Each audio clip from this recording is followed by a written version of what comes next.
And for tonight, in contrary with what happens in other events, I will be very brief.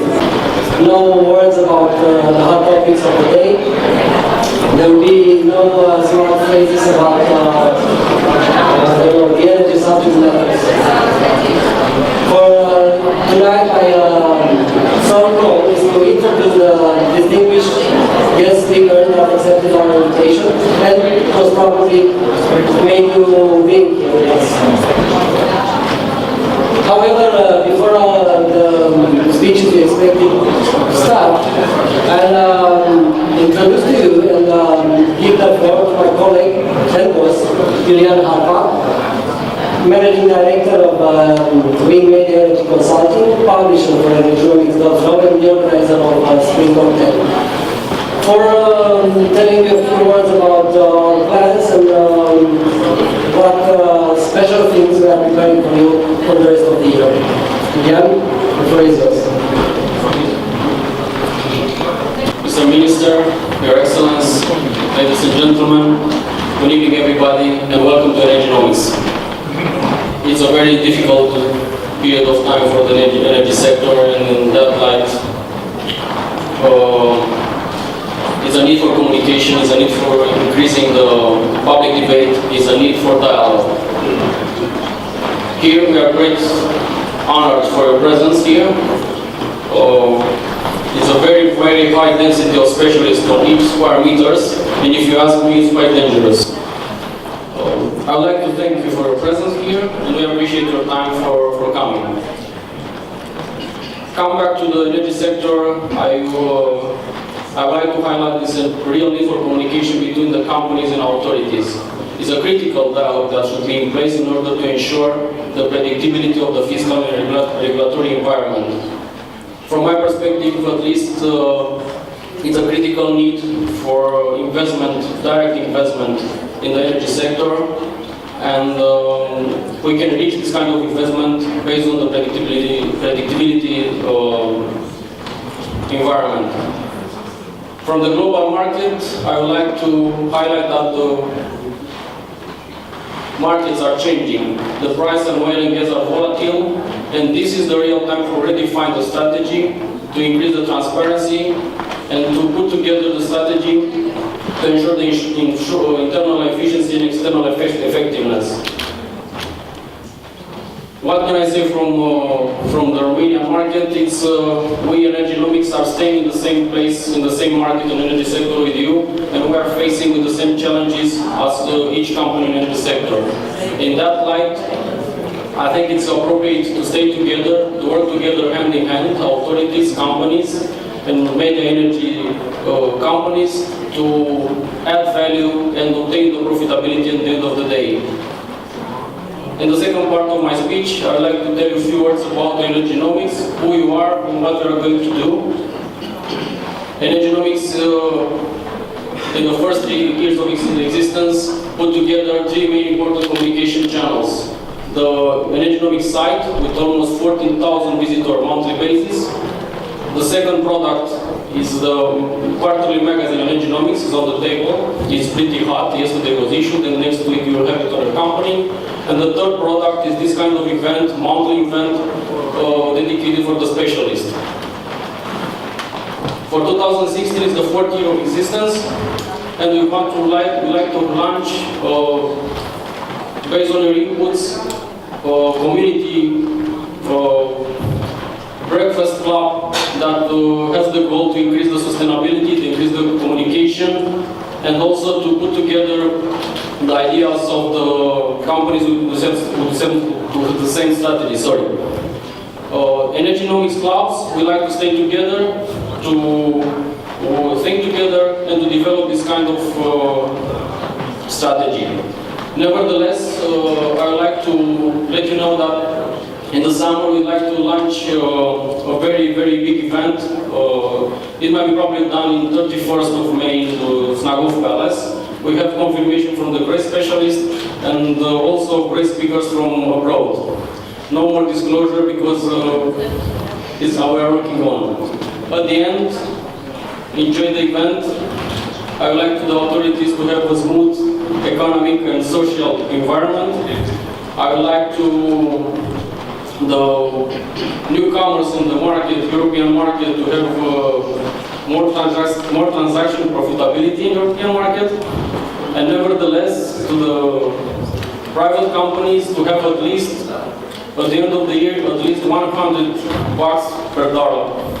And I can tell you that a few months ago we put in place another government, a new team in government, and just a few weeks later, the new Romanian Energy Minister accepted our invitation to open our biggest event in a year, Genomics World Gala.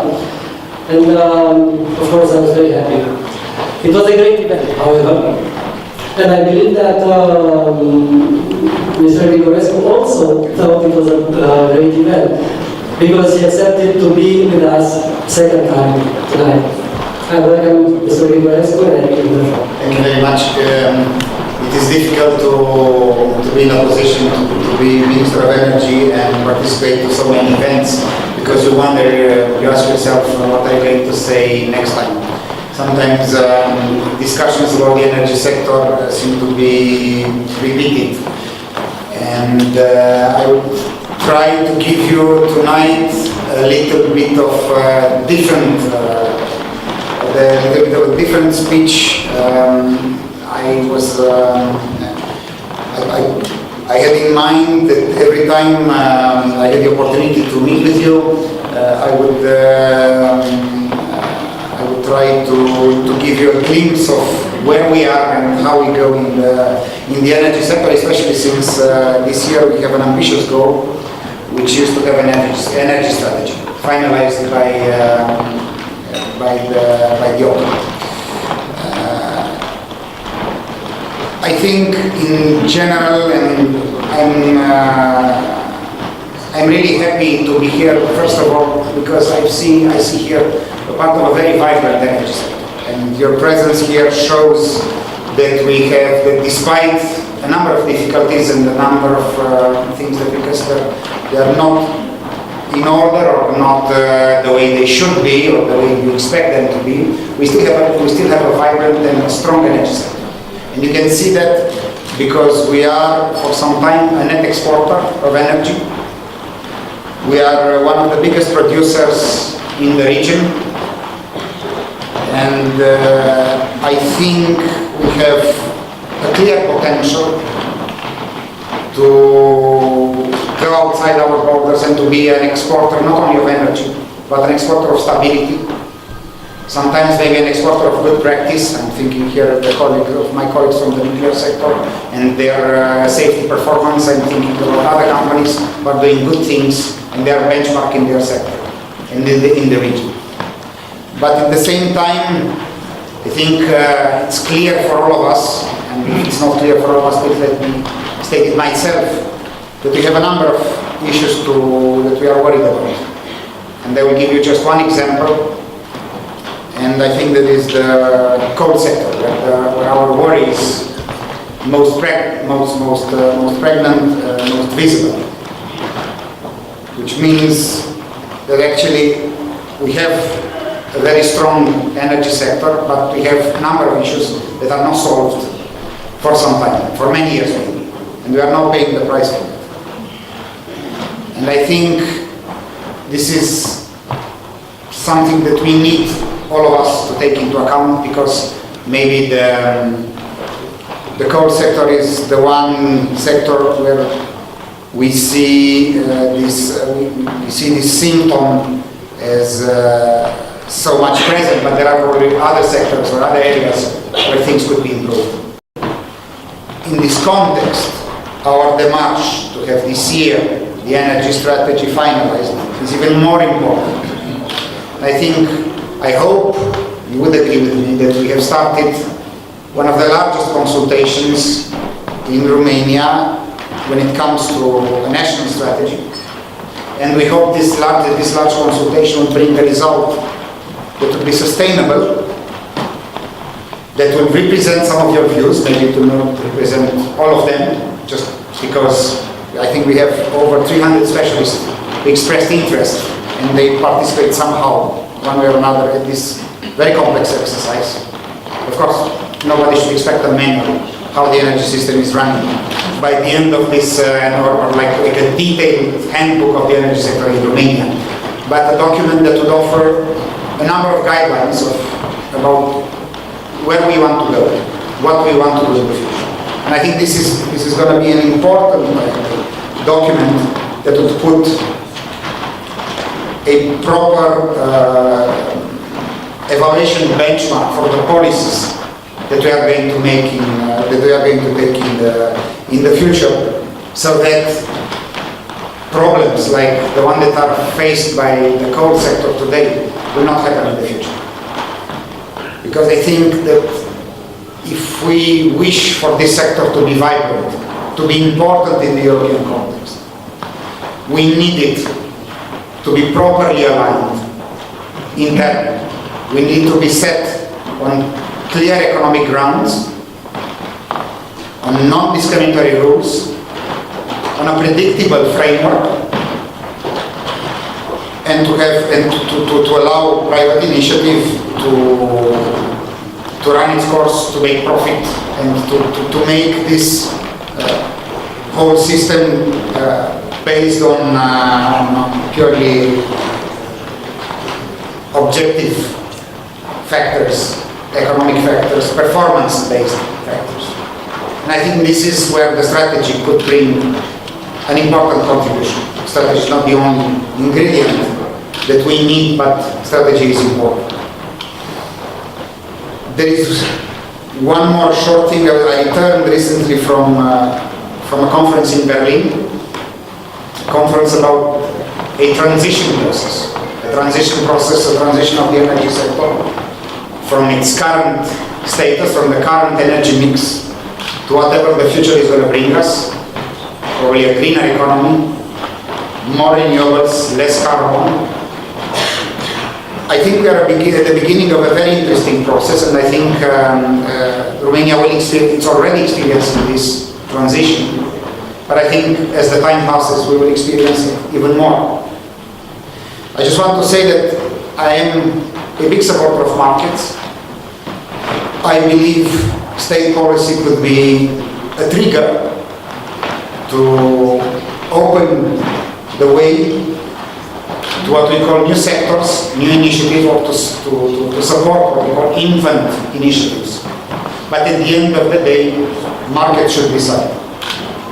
And technologies should become sooner or later mature and a clear contributor to the economic life without state support, which most of the time can, or for a longer period of time if given, can be distorted. I think it is a good time to have an open discussion. It's not a contest between resources, but we need a discussion about the energy generation sources of the future. It's not only a technical discussion, what is more efficient. It's also a philosophical discussion. Do we want number of resources, or do we want certain resources or certain sources of generation or other sources of generation? And we should also look at things like energy efficiency, which is going to be more important. I think in the future, we are already experiencing that we will decouple economic growth from energy consumption. You will not see economic growth linked to an increase in energy consumption, but rather a disparity. I'm not sure if you will see a decrease in consumption coupled with a growth in GDP, but certainly they will not grow in the same in the same way. And I think energy efficiency is part of the reason for that. And I think energy efficiency is important. We will see more renewables. I'm also curious, and I'm sure that you are curious also, to see what really renewables would mean in the future. I'm glad that when I look at my colleagues in Transelectrica and at the National Dispatch Center, and I see that we have biomass, a small but more interesting, but very present production of biomass. I think we have the ingredients there. I'm sure we will have this year an important debate. I really hope that you are going to be part of it. We welcome your opinions, your critics, your support in the end, because I think that if you feel comfortable that the energy sector is vibrant and the economy is running in the right way, your contribution will be valuable for the whole sector, for the public administration. At the end, we will all have a benefit from it. I will stop here. I thank you very much for the invitation. It is really nice and really good to be among you again. And I wish you a very pleasant evening and looking forward to see you at the next event. Thank you. Thank you very much, Minister, and congratulations for the courage to remain with us and stand face to face with those that sometimes are struggling in the market, sometimes are making profits. There are not so many officials in Romania in recent years that have this kind of strength. I'll pass to another perspective, and I remind one of the biggest events this year, and I'm thinking about the Iranian oil coming back on the global markets. It's one of the biggest things that happened in these few months in the global system. You probably know in Europe there are more than 40 refinery units operating at the moment. And in recent weeks, 3 shipments of oil from Iran arrived in Europe. One of these refineries is from Romania, it's located in Kuwait. And this is one of the points of cooperation that Romania and Iran might go through in the future. We are very honored to have with us tonight Mr. Hamid Moael, His Excellency Ambassador of the Islamic Republic of Iran, and I am very curious to find out more on His Excellency's view on what this cooperation might go in the future. Your Excellency. Bismillah ar-Rahman ar-Rahim. In the name of God, compassion and mercy. Your Excellency, Mr.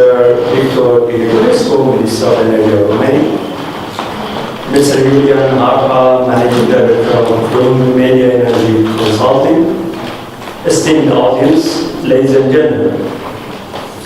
First, I have to express my appreciation to the organizers, especially the Wind Media Energy Consulting, for holding this important event. I must mention that lifting Iran economic sanctions not only opens the door of unrivaled economic opportunities to the world, but also provides a unique chance to combat the economic challenges of the region and the world, which in turn reduces the political and social tensions. Iran's economic growth, with its population of 80 million, big and intact market, various profound resources, educated and suitable labor force, geographical and climate diversity, closeness to 300 million market of Caspian Sea countries, appropriate infrastructures as well as desire and willingness for growth and dynamism, determination to create trade and manufacturing networks, and clusters and efforts to find a place in the global supply chain of goods and services, along with employing foreign capital, will not only result in the prosperity of the Islamic Republic of Iran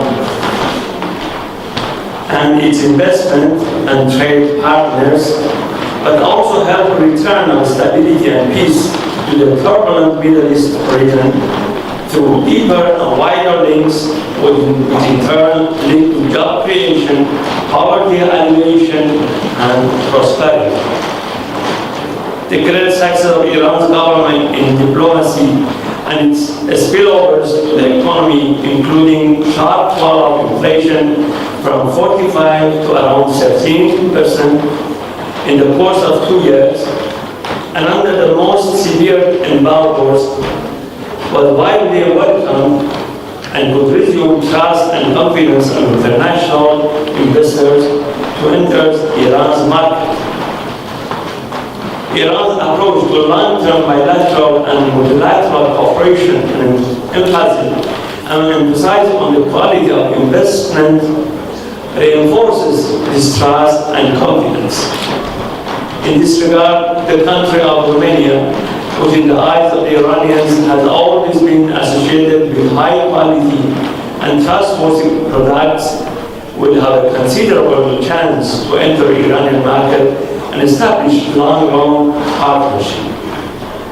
Ladies and gentlemen, now after the decade-long unjust sanctions, the combination of the demographic, unused capacities and profound natural endowments, among many others, sets the stage for a big economic leap. Various industries, oil and gas, refinery, petrochemicals, cement, steel, automobiles, particularly electric cars and motorcycles, environmentally friendly industries, and a long range of infrastructures like road, railways, and air transport, and the relevant industries, construction and development of airports, small and medium industries, and in a nutshell, whatever else that an 8 million people country whose neighbors, some landlocked countries, may need or produce or consume are the opportunities available to Romanian investors and entrepreneurs. We have started a tireless effort to streamline and ease doing business and are removing many barriers to investment and trade. Now collaboration among the relevant decision-making authorities and stakeholders helps achieve that goal. The law on removing barriers to production, ratified last year, aims to create a domestic competitive environment for production in a way that the decisions being made based on economic concepts and market rules. The macroeconomic policies, known as the resilient economy policies, which were notified last year by the Supreme Leader, are centering on enhancing productivity and effective international cooperation, high quality, stable, and sustainable domestic products and investment, improving productivity and reducing red tapes, which paint a bright picture for foreign investors, especially the Romanian practitioner. The Islamic Republic of Iran The Islamic Republic of Iran's Foreign Investment Promotion and Protection Act, known as FIFA, offers extensive support to foreign investors in Iran whom are granted the same rights as the Iranian citizens, such as guaranteed compensation payment in case of nationalization and expropriation, guaranteed payment of damages due to laws or government regulations, guaranteed free transfer of foreign currency, possibility of 100% foreign investment in investment plans, possibility of land ownership in the name of the company registered in Iran, providing facilities and issuance of resident permit for 3 years in Iran for foreign investors, managers, experts, and the first-degree relatives, and the possibility of visa renewals. Foreign investments in the free and special economic zones of the Islamic Republic of Iran are exempted from taxation for a period of 20 years. Drawing on our experience, our main criteria for investment, either foreign or domestic, are quality and productivity, while having access to foreign capital merely based on financial terms and conditions such as interest rates, which target short-term horizon, are not the benchmark any further. Ladies and gentlemen, looking from different view, the economy of the Islamic Republic of Iran has significant importance as below. Nowadays, the externalities spread the farthest regions. A visible example is the climate change.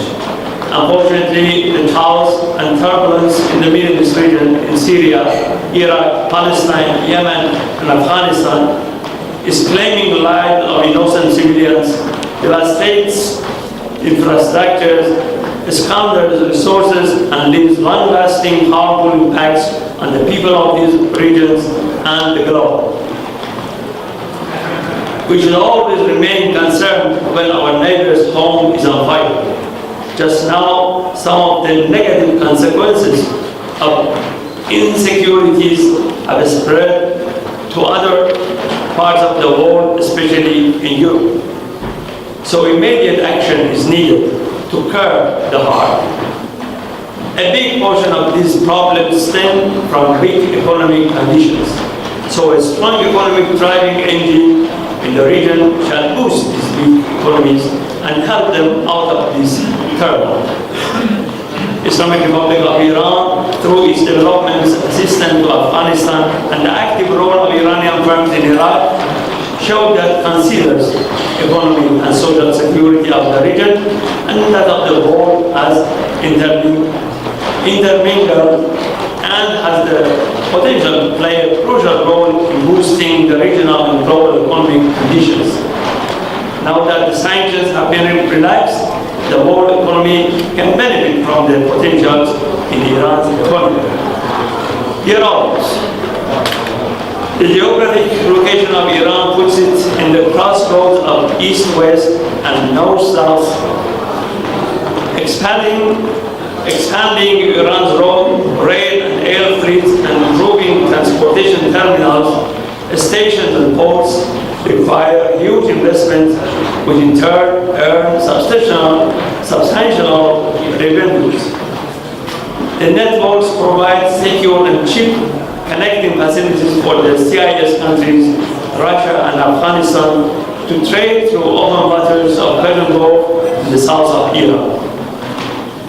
There is great appetite in Iran's market for low-consuming, high-standard cars and motorcycles, power plants, particularly renewable energy, improving agricultural processing and production, in particular greenhouse production, packaging, and many others which can be implemented by the Romanian investors. The growing number of tourists and connecting flights through Iran is another evidence of profitable investment in air transportation and its relevant facilities. Increase of domestic needs and expansion of regional trade highlights the importance of rail and road transportation. Just now, development of rail and road transportation and the facilities which require huge investment are on top of the agenda of the government. Services can be the other sector for cooperation. It is foreseeable that financial transactions of Iranian banks take a lead. This needs infrastructures and arrangements with international banking system. Regarding insurance, just draw your attention to the size of Iranian oil tanker company, which stands 11th in the world. And its insurance premium make a very big amount. Since Iran is having a bank-based economy, there is need to enhance and expand the capital market and introduce new instruments to meet the long-term needs of the companies. Romanian firms and institutions can help in this field as well. Ladies and gentlemen, let me give you factual information on the status of energy in Iran. My country is also unique, having almost all sources of energy. Fossil fuels, mainly oil and gas, great potential of renewable energy, especially wind and solar, and nuclear power plant based on its diversified energy policy. Iran holds the world's fourth largest crude oil reserves and the world's second largest natural gas reserves. Iran holds almost 10% of the world's crude oil reserves and 13% of OPEC reserves. About 70% of Iran's crude oil reserves are located onshore, with the remainder mostly located offshore in the Persian Gulf. Iran also holds crude reserves in the Caspian Sea, Although exploration has been at a standstill. Islamic Republic of Iran also ranks among the world's top 10 oil producers and top 5 natural gas producers. Iran produced almost 3.6 million barrels per day, of which 3 barrels per day was crude oil, and the remainder was condensate and natural gas plant liquids, and an estimated 5.7 trillion cubic feet of dry natural gas in 2015. The state-owned national Iranian oil company, NIOC, is responsible for all upstream oil and natural gas projects. The Iranian constitution prohibits foreign or private ownership of natural resources. In this context, Iran is planning to change its oil contract model to allow IOC to participate in all phases of an upstream project, including production as product sharing model and downstream. These types of contracts in oil and gas industry will be long-term, and the expenses of the foreign investor in the project will be revised annually for securing the benefit of the investors. These projects, including 55 projects with a value of $100 billion in oil and gas upstream industry, and $70 billion in petrochemical industry. So the huge opportunities are available to foreign investors in upstream and downstream sectors, in petrochemicals and refineries. Unfortunately, the energy intensity in Iran is very high and reflects inefficient energy consumption in industry and agriculture by cars and households. This phase of energy has many negative externalities: air, soil, and water pollution, heart diseases, and so on. Based on the large-scale plans, the dependence of annual budget on oil revenues should terminate in near future. So we should move from selling crude oil to our value-added products. Hence, there is a need to boost production of petrochemicals and improve our refineries to produce high-quality, exportable products and finding an appropriate position in the global value chain. I'm sure you know about the progress Iran has made in peaceful nuclear energy, in nuclear medicine, nuclear agriculture, and nuclear power plants. We would like to benefit from your knowledge in conformity with the IAEA regulations to expand our knowledge in the above-mentioned areas and enhance security and safety of our nuclear facilities. During the brutal sanctions, the young Iranian scientists could take big steps forward in nanotechnology. This is a new field in the world, and concerning the types of expertise and the people involved, I believe both countries will deeply benefit from mutual cooperation. I conclude by highlighting the determination of the government of the Islamic Republic of Iran and downsizing the government and enhancing private sector. The government encourages private sectors of the two countries to have face-to-face talks to help expand the non-public economy and assist the government to delegate the non-sovereign activities. Dear audience, as you may be aware, the most important project between the Islamic Republic of Iran and EU, especially Romania, in long-term period is participating to the national security, natural gas security to diversify the source of natural gas of the European Union. The other bilateral projects between two countries will be as follows. Crude oil and oil derivatives export to Romania. As you may be aware, the first shipment of crude oil will be delivered to Romania Oil Company with the amount of 1 million barrels very soon. Oil and gas industries, equipment trade, petrochemical products trade, direct or joint investment in energy sectors of two countries. Finally, I express my gratitude to the organizers of this gathering. I would like to invite the Romanian business people, entrepreneurs, investors, banking, insurance, and other practitioners and service providers to take it serious and without any more wasting of time, benefit the numerous opportunities available in this Islamic Republic of Iran. I wish you all the best. Thank you very much.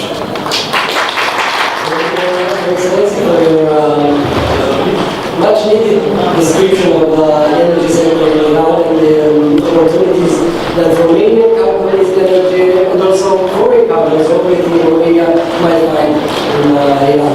Thank you also for your We had the opportunity to pass through some perspectives from a strategic view. We also had an example of energy diplomacy. We shall pass now to a perspective from a company, from a business. We had the opportunity to hear a very renowned expert in Romanian energy business facing the new challenges with a new opportunity to show our best. Good evening, Your Excellencies, ladies and gentlemen, friends of Energonomics. To speak after a minister and ambassador, it's a challenge, for sure. And Energonomics has a proof that they are supporting the gender diversity. Choose a woman for this challenge. We are respecting the 30%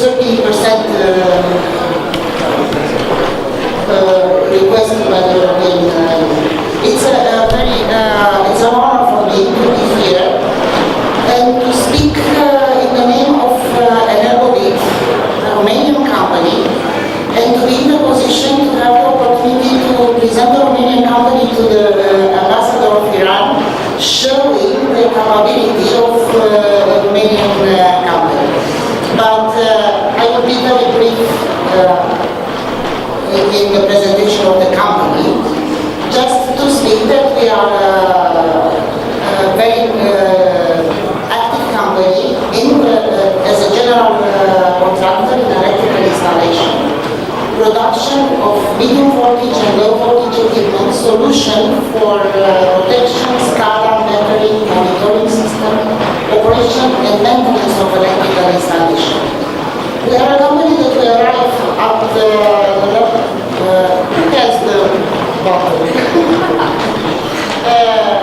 we have now a turnover of 85 million, 800 employees in 6 locations all over the country. We already connected 450 turbines into the grid. And we have performed a lot of works in high voltage line, medium, low voltage, and optical fiber. And if you need a serious company in this field, we are ready to come and support the economy here. But further, I choose to discuss in my presentation about global trends, challenge, and to put somehow the strategy and the diplomacy in the frame of the global economy today. What are our challenges today? Digitalization. By 2020, the digital universe will reach 44 zettabytes. This is a tremendous challenge for the industry and also for the energy strategy and infrastructure development. It's a challenge in the demographic. We speak about, the minister speak about the decoupling between the consumption and the GDP. For sure it will be because energy efficiency will happen. But the demographic change and the fact that in just the population in 2050 will arrive at nearly 10 billion, with a tremendous increase in just 50 years. And the fact that also the average life expectancy will be 83 years will change the net, according to the scientists, in the summer of 2015, Earth's atmosphere had the highest CO2 concentration. And that's a major challenge. Urbanization. 70% of the world's population will live in cities by 2050. All this will change the way the energy strategy needs to be reviewed. And globalization, the volume of world trade, and this is the measure of the presence of the ambassador. You see how important the diplomacy and the trade will become.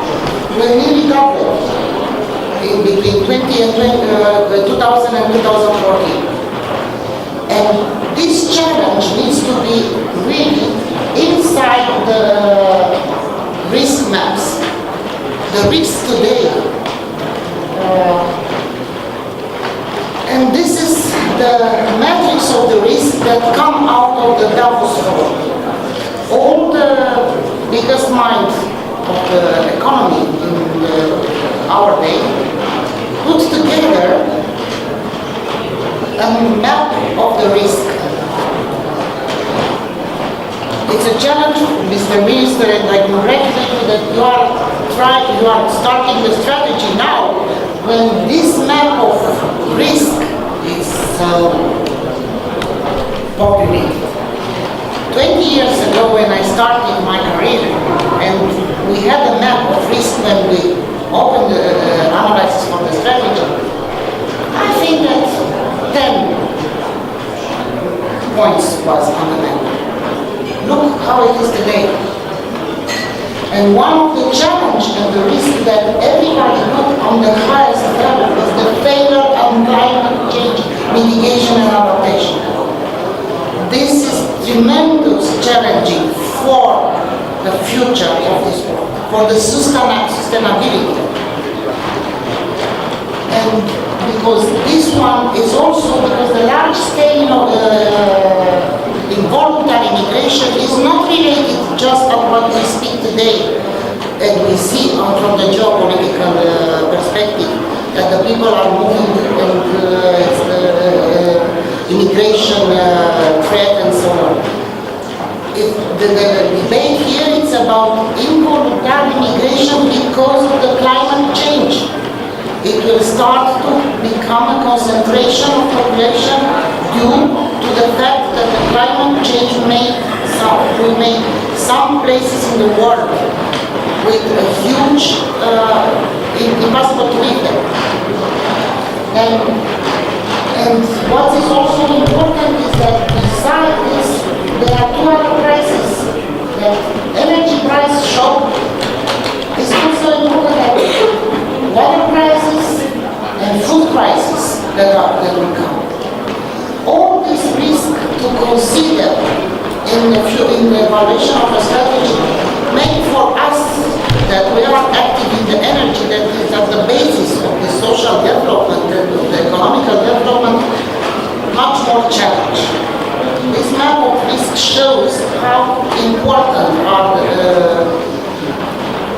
and how difficult and how challenging it is for us to be positive in the world today. And if we go on what are the trends, some of them, and they are full. If we take a look on the trends, some of them are related to energy, for sure. The question and the trends today are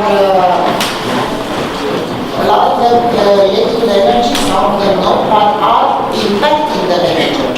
Because, you see, urbanization, city as a customer. Of course, you in Romania, in election year for local, city as a customer is not something to think about. But this will become a trend. because the needs of a city and the service of some utilities that come to the city with a full package of service, it's become more and more interesting. Smart is the new green. Smart technology, the one that allows economic efficiency, starts to become a new trend of the green development. Social trend, if you take a look, is the one that says, how does it impact energy? Does impact a lot. Impact because the new generation has a different view on the work, on the life. The new generation do not accumulate too much. They treasure much more life. Development of new business will come out of this. And also, they are much more different in how you will use in the future as a resources, as a human resources. Connectivity and convergence, it's a huge importance. And that's come with one of the risks of the cybersecurity. We speak about the future infrastructure development. It's about health, wellness, and well-being. That it's an industry that comes to be developed, and that will need also development of a different way of serving from the energy perspective is the future of mobility. We will speak about new car, the new way of, and the increase of electrical car. How the grid will be prepared is the future infrastructure development. Everything is connected with it's a challenge. There are new trends, new area, and it's important to have this opportunity, like this evening, to discuss about.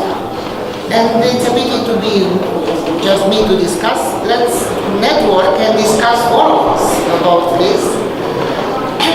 And do not forget, Energobit offer you the solution for this, because we provide high quality, professionalism, respect and passion. These are our values, and we want to share with you, because I am sure that Energonomics share this. 29 points of risk that board earlier, and I must confess that the wicked reasoning arises in my head, because risk means fear, and fear is business opportunity. So we should probably live with this idea from the presentation earlier, that the more riskier the work we're living, the more business opportunities we are facing. I have tried a lot to find a very good final punchline, and I couldn't find one. So I decided to remind you of our biggest event every year, Energonomics Gala Awards.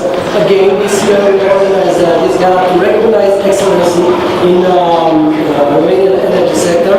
And I just want to remind you that this event, Green Cocktail, is dedicated to networking and exchange of ideas. So I invite you to do this, leaving you with a short movie, a sum up of our previous Energonomics Gala.